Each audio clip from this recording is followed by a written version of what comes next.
आमतौर पर अगर आपको दिल्ली से जयपुर या फिर जयपुर से दिल्ली ट्रैवल करना होता है तो आपके पास 3 विकल्प होते हैं। आप बाय रोड अपनी गाड़ी से जा सकते हैं, जिसमें 5-6 घंटे का समय लग जाता है। अब उसके बाद आता है हमारे देश की लाइफलाइन कही जाने वाली यानी कि ट्रेन, जिसमें भी 4 घंटे के आसपास का वक्त लग जाता है, वो भी अगर आपने सुपर फास्ट ट्रेन का ऑप्शन चुना हो। और तीसरा है बाय प्लेन, जिसमें सबसे कम वक्त लगता है। आप लगभग 1 घंटे में दिल्ली से जयपुर का सफर तय कर सकते हैं। लेकिन जरा सोचिए, आप दिल्ली से जयपुर आधे घंटे में पहुंच जाएं। सुनकर विश्वास नहीं हो रहा ना? लेकिन ये सच है। आप इस दूरी को आधे घंटे में तय कर सकते हैं। अगर आपके लिए इस पर विश्वास करना मुश्किल हो रहा है तो ये जानकर तो आप हक्के बक्के रह जाएंगे। आप सोच रहे होंगे कि ऐसे कैसे मुमकिन है, ऐसा कौन सा मार्ग है जिस पर चलकर इतने कम समय में ये सफर पूरा हो जाएगा। नमस्कार, मेरा नाम है सौम्या खान और आप देख रहे हैं इंडिया डेली का डिजिटल प्लेटफॉर्म। न हवाई जहाज से, न रेल से, ना ही सड़क से, पानी के जहाज से भी नहीं, इन तीनों रास्तों से तो इतनी रफ्तार लगातार कायम रख पाना वैसे भी मुश्किल है। तो फिर कैसे? जवाब है हाइपरलूप।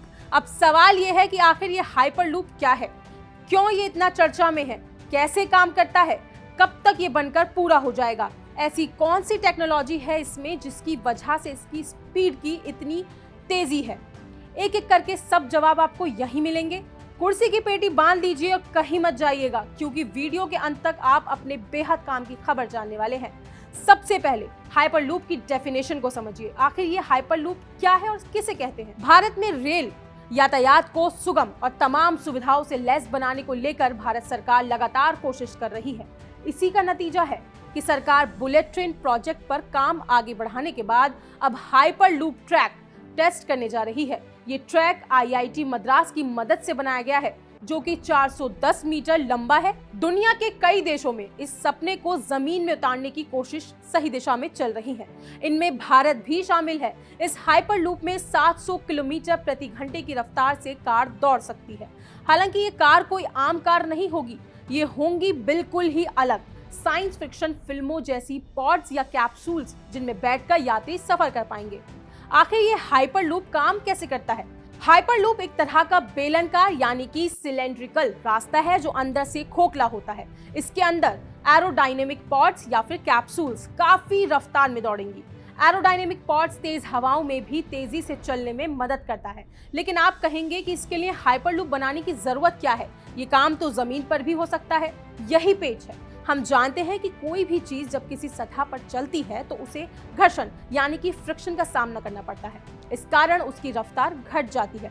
इसी समस्या का जवाब है हाइपरलूप। स्टेशन पहुंचकर यात्री जब पॉड में बैठ जाएगा तो वो सील हो जाएगी। इसके बाद लीनियर इलेक्ट्रिक मोटर ऑन होंगी और पॉड हाइपरलूप में चलना शुरू होगी, जो एक लो प्रेशर ट्यूब है जिसमें वैक्यूम है। इस हाइपरलूप में फ्रिक्शन को कम करने के लिए मैग्नेटिक लेविटेशन यानी कि मैगलेव टेक्नोलॉजी काम करेगी, जो पॉड की रफ्तार तेज होते ही उसे ट्रैक से थोड़ा सा ऊपर उठा देगी। यानी ट्रैक के साथ पॉड का सीधा संपर्क नहीं रहेगा।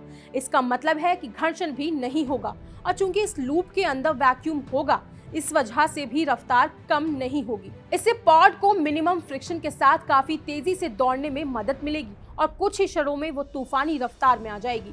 यहाँ हमने एक शब्द इस्तेमाल किया, मैग्नेटिक लेविटेशन। अब जानेंगे कि मैग्नेटिक लेविटेशन क्या होता है। हाइपरलूप में एक बात फिर समझने और समझाने की जरूरत है। आखिर जिस मैग्नेटिक लेविटेशन के कारण पॉड पटरी से ऊपर उठेगी, वो काम कैसे करती है? दरअसल होता यह है कि ट्रेन के इलेक्ट्रोमैग्नेटिक पटरी में लगे मैग्नेट्स को ऊपर की ओर धकेलते हैं, वैसा ही जैसे आपने महसूस किया होगा 2 मैग्नेट्स यानी कि चुंबकों के साथ। हाइपरलूप के अंदर पॉड्स और पटरी के बीच यही रिपल्सिव फोर्स का काम करेगी। दोनों के इलेक्ट्रिक मैग्नेट एक दूसरे को विपरीत दिशा में धकेलेंगे, जिससे पॉड पटरी के कुछ ऊपर तैरती रहेगी और उसे फ्रिक्शन का सामना नहीं करना पड़ेगा। ये सब कुछ पूरी तरह कंट्रोल्ड होगा। बता दें कि इस मैगलेव तकनीक का ये इस्तेमाल पहली बार नहीं होगा।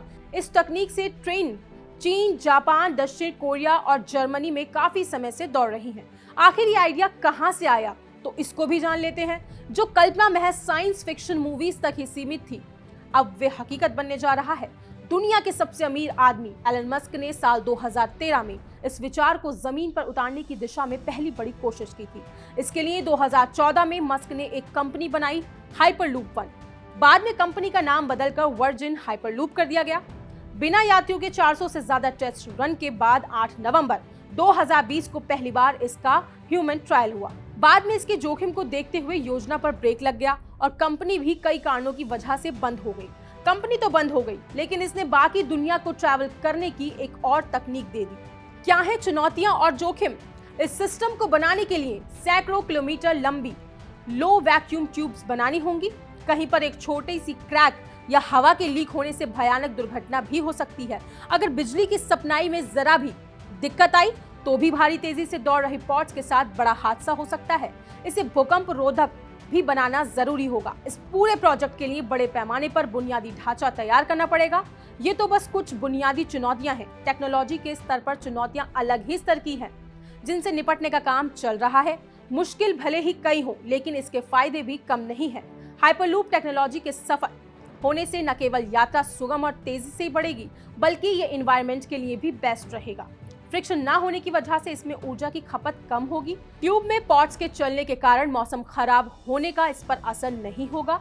वहीं भविष्य में इसके माध्यम से देश के अन्य शहरों के बीच के सफर को आरामदायक और तेज बनाया जा सकेगा। परिवहन की दुनिया में बीते कुछ दशकों में बड़ी तेजी से बदली है। कोयले से चलने वाली रेलगाड़ियों की जगह बिजली पर चलने वाली रेलगाड़ियों ने ले ली। पेट्रोल डीजल की बसों की जगह धीरे धीरे सीएनजी की बसों ने ले ली। ये तो कुछ नहीं है, अब ड्रोन्स और फ्लाइंग टैक्सी का जमाना आने वाला है। हाइपरलूप भी इसी दिशा में एक बड़ा कदम है। कुछ दिन पहले रेल मंत्री अश्विनी वैष्णव ने देश का पहला हाइपरलूप ट्रैक बनने की जानकारी दी थी।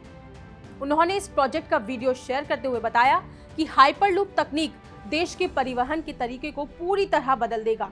आज के लिए बस इतना ही। ऐसी ही इंफॉर्मेटिव खबरों के लिए इंडिया डेली के चैनल को सब्सक्राइब करना ना भूलें।